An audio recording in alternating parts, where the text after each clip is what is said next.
በስመ አብ ወወልድ ወመንፈስ ቅዱስ አሐዱ አምላክ አሜን።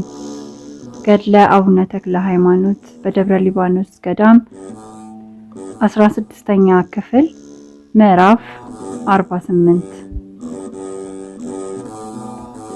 ከዚህ በኋላ አባታችን ተክለ ሃይማኖት በየሀገሩ ሲመላለስ አንድ ቀን በባህር ዳር ተቀምጦ ሳለ ልቡሰ ሥጋ ጋኔን ከባህሩ ውስጥ ወጣ።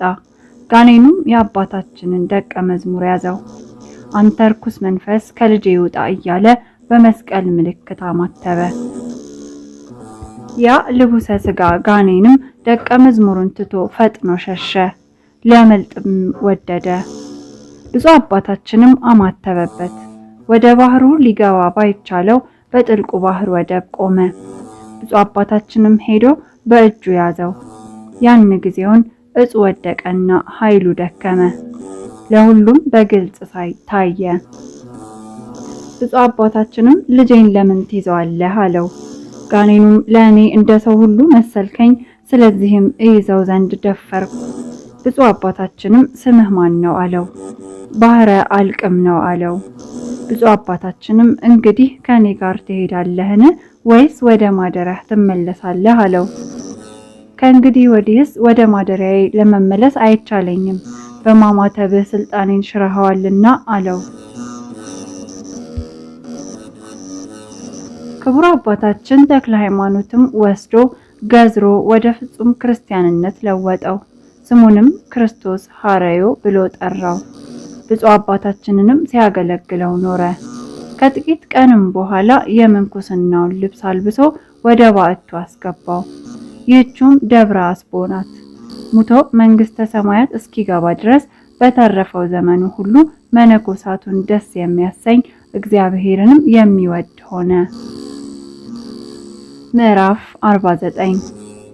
ከእስላሞች ነብይ ከአልአገም ወገን የሆነ ሰው ከተወለደ 2 ወር የሆነው ብላቴና ነበረው።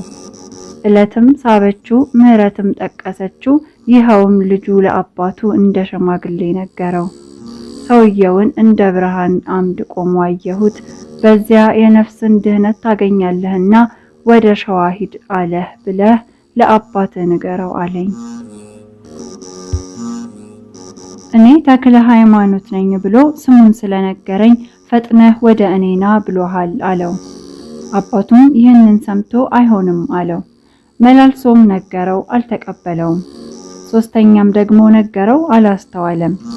ብርሃንን የተመላ ይህ ብፁዕ አባታችንም ለልጁ እንደታየው በበዓቱ ሆኖ ለአባቱ በመንፈቀ ሌሊት ተገለጸለትና ትንሹ ልጅህ የነገረህን ነገር ለምን አይሆንም ትላለህ አለው።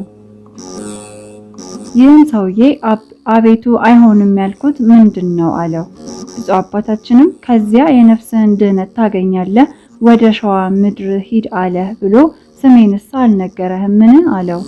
እየተንቀጠቀጠ ጌታዬ አዎን እውነት ነው አለው። 2ኛ ደግሞ ተክለ ሃይማኖት የምትባል አንተ ጌታዬ ነህን አለው። ብፁዕ አባታችንም አዎን አንተ የምትክደው የክርስቶስ አገልጋዩ እኔ ነኝ። አሁንስ በፈጣሪዬ አታምንምን? ያለዚያ ግን ከዚህ ስፍራ አጠፋሃለሁ አለው። እየፈራ ከምታጠፋኝስ በፈጣሪ አምናለሁ አለው። ብፁዕ አባታችንም በጠዋት ተነስተ ሚስትህን ልጅህን ይዘ እስከ ፈጠጋር ድረስና ከዚያው ታገኘኛለህ አለው። ጌታዬ መንገዱን አላውቀውም አለው። ብፁዕ አባታችንም በፈጣሪ ካመንክ እሱ ከዚያ ያደርስሃል አለው። ደንግጦ ከእንቅልፉ ነቃ። ያየውን ሁሉ ለሚስቱ ነገራት። እንግዲህ ምን እናድርግ? እኔ መቼም እሄዳለሁ፣ አንቺ ግን ብትወጂ ከኔ ጋር ነይ፣ ያለዚያም የሕይወት መሪ የሆነኝን ልጄን ስጭኝ አላት። ሴቲቱም ለባሏ እኔም ከአንተ አልለይም፣ የእግዚአብሔር ፈቃዱ ይሁን አለችው። ይህንን ብላቴናውን ይዘው ቤታቸውን እንደተከፈተ ትተው አብረው ሄዱ። በቤታቸውም ካለው ገንዘብ ከጫማ ብቻ በቀር ምን አልያዙም። ብፁዕ አባታችን ስለነገረው ራእይ እየተጨዋወቱ መንገዱን እንደሄዱ ሳያውቁ በአንዲት ቀን ከደዋሮ እስከ ፈጠር ጋር ደረሱ። ሰዎች ከዚያ ስፍራ በጌታችን በኢየሱስ ክርስቶስ ስም ሲዘምሩ ሰሙ። የዚህች ሀገር ስሟ ማን ነው ብለው የሀገሩን ሰዎች ጠየቋቸው። ፈጠጋር ነው አሏቸው። በአንዲት ሰዓት መድረሳቸውንም አደነቁ። የሀገሩንም ሰዎች የእግዚአብሔር ሰው ተክለ ሃይማኖት የሚያድርበት ወዴት ነው ብለው ጠየቋቸው። የሚያድርበትንም ነገሯቸው። ከእሱም ዘንድ ደርሰው በፊቱ ሰገዱ። የመጡበትንም ምክንያት ነገሩት። ከሀገራችሁ መቼ ተነሳችሁ አላቸው። ብፁዕ አባታችንንም ዛሬ ማለዳ ነው አሉት። ብፁዕ አባታችንም ለሰው ልጆች ድህነትን የሚሻ እግዚአብሔርን አመሰገነው። አባታችንም የዚህችን የዋሻይቱን መንገድ ማን አሳያችሁ አላቸው። የፈጠጋር ሰዎች ነገሩን አሉት። ከዚህ በኋላ አዳምንና ልጆቹን ለማዳን ከድንግል ማርያም በተወለደ በእግዚአብሔር ልጅ በኢየሱስ ክርስቶስ ታምናላችሁን አላቸው። አዎን በነገርከን ሁሉ እናምናለን፣ አንተ ታላቅ ነቢይ ነህና አሉት። አንድ አምላክ በሚሆን በአብ በወልድ በመንፈስ ቅዱስ ስም አጠመቃቸው። እርሱም ተስፋ ሕፃን ብሎ ጠራው። ልጁን ቂርቆስ ሚስቱንም ኢየሉጥ አላቸው። ቅዱስ ሥጋውንና ክቡር ደሙንም አቀበላቸው። የቤተ ክርስቲያንን መጻሕፍት ሁሉ አስተማራቸው። ከጥቂት ቀንም በኋላ የምንኩስና ልብስ አለበሳቸው። ለቃሉም ታዛዦች ሆነው ኖሩ። ከዚህ በኋላ ተስፋ ሕፃን ተመልሶ ወደ እስላሞች ሀገር ወረደ። ከእነርሱም ብዙዎችን እግዚአብሔርን ወደ ማምለክ መለሳቸው። የእኛ ሕግ ሐሰት ነው፣ የክርስቲያን ሕግ ግን እውነት ነው አላቸው። ነቢያቸው ነበርና ትውልዱም ከእነርሱ ወገን ነውና ያምኑት ነበር። በእያንዳንዱ ቀን 100 እና 1000 ያጠምቅ ነበር። ወደ አባታችን ወደ ተክለ ሃይማኖት ተመልሶ በሕይወቱ ዘመን ሁሉ እግዚአብሔርን ሲያገለግለው ኖረ። ምዕራፍ 50 በዚያም ወራት ስሙ አባ ዮሐንስ የሚባል ጳጳስ ወጣና ወደ አባታችን ወደ ተክለ ሃይማኖት ላከበት። ለሁላችን አባት ለአሕዛብ መምህር ልትሆን እግዚአብሔር አንተን ከፍ ከፍ አድርጓልና ቀሳውስትንና ዲያቆናትን እንድንሾም ሃይማኖትንም እንድናቀና ወደ እኔ ትመጣ ዘንድ ቅድስናህን እማልዳለሁ ብሎ ላከበት። ብፁዕ አባታችንም ለመልእክተኞቹ ከጳጳስ ጋር ሃይማኖት አቀና ዘንድ ምስኪን እኔ ምንድን ነኝ? ነገር ግን እኔ ከእርሱ እንድባረክ ኑ እንሂድ አለ። በዳሞት አውራጃ ቀሳውስትንና ዲያቆናትን በሾመና ታቦት በባረከ ጊዜ የመላእክት አለቃ ቅዱስ ሚካኤል ያመጣለትን ቅባ ሜሮንና የክህነት መስጫውን መጽሐፍ ይዞ ሄደ። ወደሱ ሄደው የእርሱን ነገር ለጳጳሱ ነገሩት። አባ ዮሐንስም ደስ ብሎት ሊቀበለው ወጣ። አባታችንም ጳጳሱን አይቶ ከሩቅ እጅ ነሳ። ጳጳሱም እጅ ነሳው። መንፈሳዊ ሰላምታን ተሰጣተው ጳጳሱም እጅግ አክብሮ ወደደው። ጳጳሱም የእግዚአብሔር ሰው ተክለ ሃይማኖት ባርከኝ አለው። ብፁዕ አባታችን ተክለ ሃይማኖትም ጳጳስን እባርክ ዘንድ ለእኔ የሚገባኝ አይደለም፣ ነገር ግን አንተ ተባርከኝ ዘንድ አግባብ ነው አለው። ይህንንም ብሎ አይሆንም አለው። ከብዙ ክርክር በኋላ ጳጳሱ ክቡር አባታችን ተክለ ሃይማኖትን ባረከው። በኢትዮጵያ እኩሌታ ኤጲስቆጶሱን እኔም በእኩሌታዋ እሆናለሁ አለው። ብፁዕ አባታችንም ለእኔ ለመጻተኛው ይህ ሥራ አይገባኝም፣ ይህንስ የምወደው ቢሆን ከእግዚአብሔር ዘንድ ቀድሞም ታዝዤ ነበር። በመልአኩም እጅ ክህነት የምሰጥበትን መጽሐፉና ቅባ ሜሮኑን ልኮልኛል። እነርሱም እነሆ እነዚህ ናቸው ብሎ አሳየውና ለእርሱ ሰጠው። ጳጳሱም ለብፁዕ አባታችን እጅ ነስቶ መጽሐፉንና ቅባ ሜሮኑን ተቀብሎ ከእርሱ ዘንድ አኖራቸው።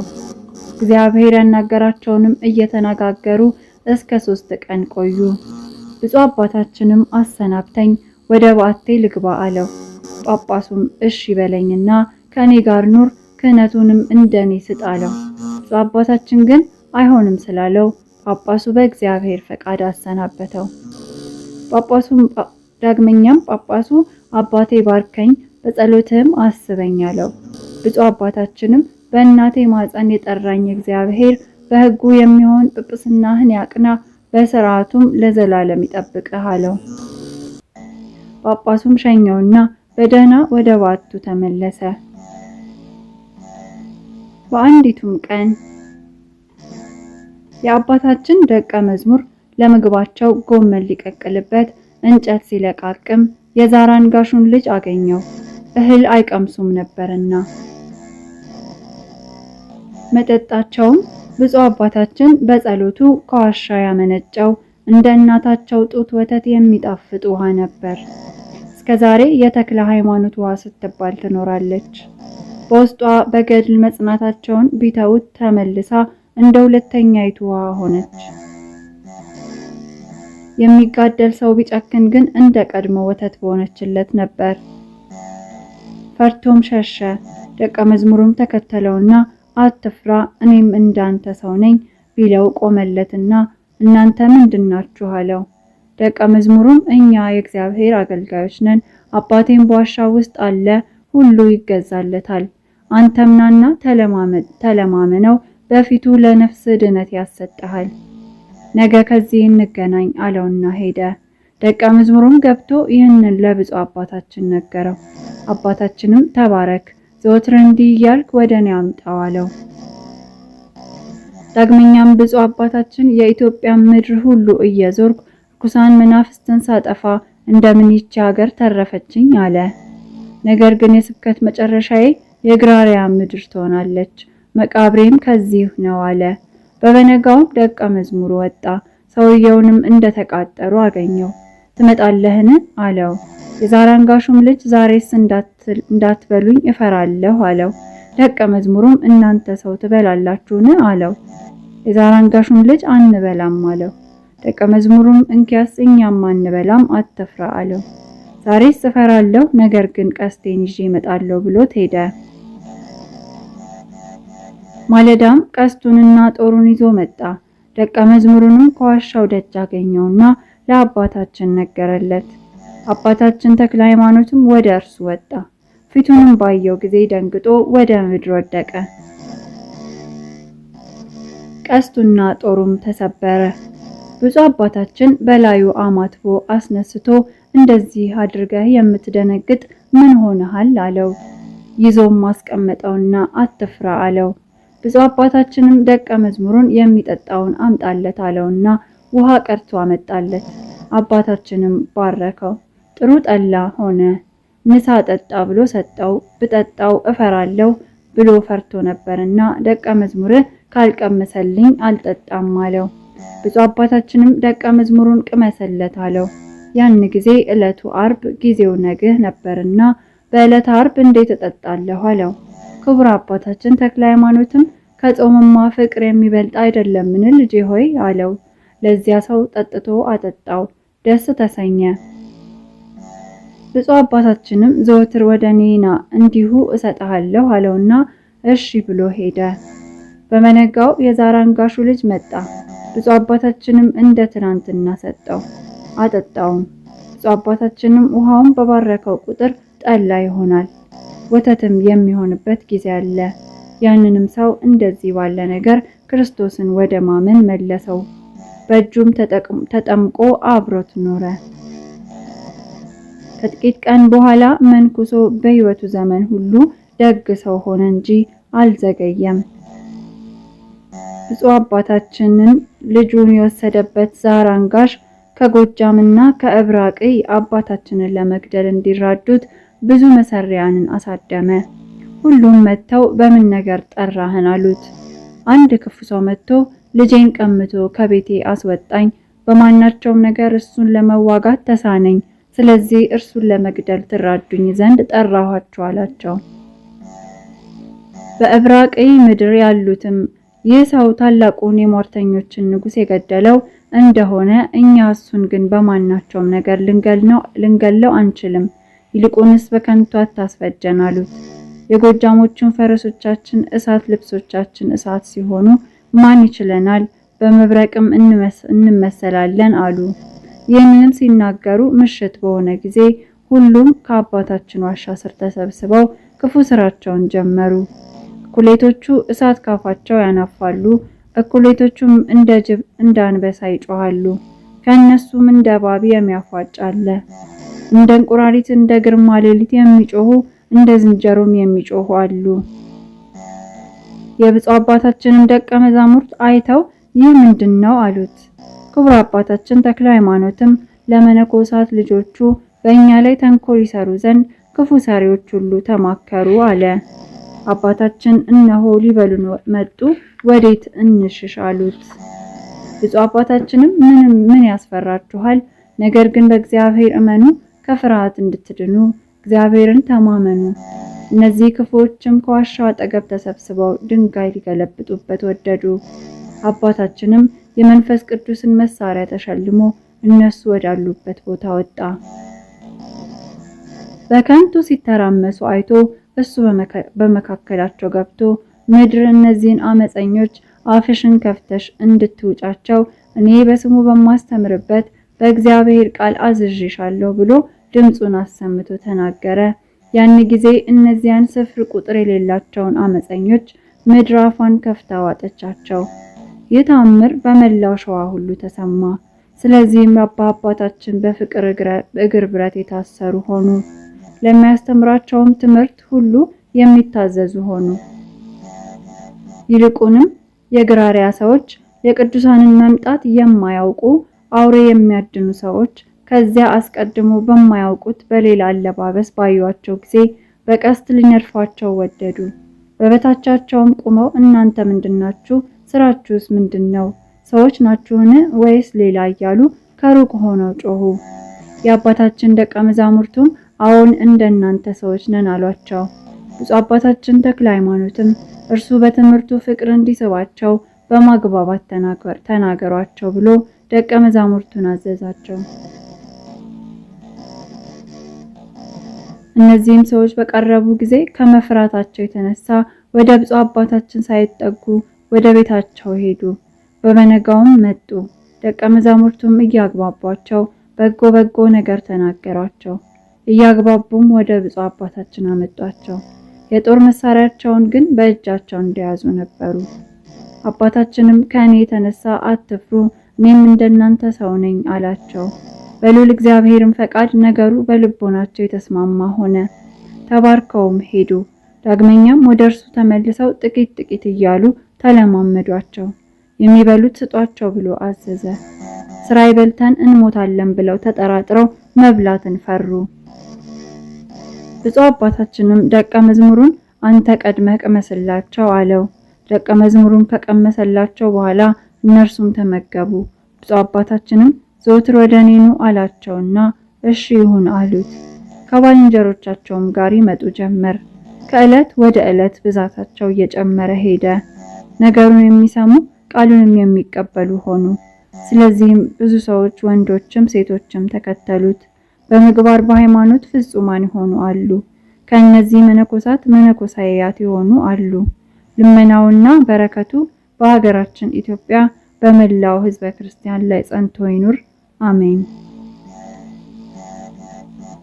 ምዕራፍ 51 ወስብሐት ለእግዚአብሔር። ይቆየን።